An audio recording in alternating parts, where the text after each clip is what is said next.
नमस्कार, मैं हूं वंदना त्यागी और आप देख रहे हैं न्यूज़ 18 राजस्थान का डिजिटल चैनल। मिडिल ईस्ट में चल रही जंग के बीच एक नया मोड़ सामने आया है, जिसने अमेरिका के राष्ट्रपति डोनाल्ड ट्रंप और इजराइल के प्रधानमंत्री बेंजामिन नेतन्याहू दोनों की टेंशन बढ़ा दी है।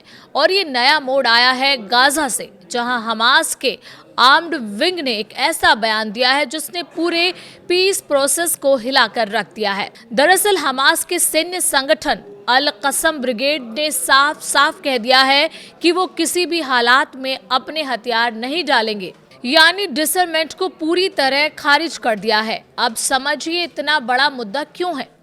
क्योंकि अमेरिका की तरफ से गाजा पीस प्लान तैयार किया गया था। उसका सबसे अहम हिस्सा यही था कि हमास अपने हथियार छोड़ दे, तभी आगे शांति प्रक्रिया बढ़ेगी। लेकिन हमास का कहना है कि पहले इजराइल सीज फायर की शर्तें पूरी करे, उसके बाद ही किसी अगले चरण की बात होगी। यानी एक तरफ से हमास ने साफ संदेश दे दिया है कि वो हथियार डालो वाली शर्त मानने को तैयार नहीं है, और यही वो पॉइंट है जहां पूरा गेम फंस गया है। दरअसल ट्रंप की जो बड़ी योजना थी, जिसे गाजा पीस प्लान कहा जा रहा था, उसमें दूसरे फेज में हमास को डिसरम करना था, गाजा में नई सरकार बनाना और अंतर्राष्ट्रीय पीस कीपिंग फोर्स तैनात करना था। लेकिन ग्राउंड रियलिटी कुछ और ही दिख रही है। रिपोर्ट्स बताती है कि सीज फायर होने के बावजूद गाजा में हिंसा पूरी तरह रुकी नहीं है। हमले जारी हैं और दोनों पक्ष एक दूसरे पर समझौता तोड़ने का आरोप लगा रहे हैं। अब सवाल ये है कि इससे ट्रंप और नेतन्याहू की टेंशन क्यों बढ़ी।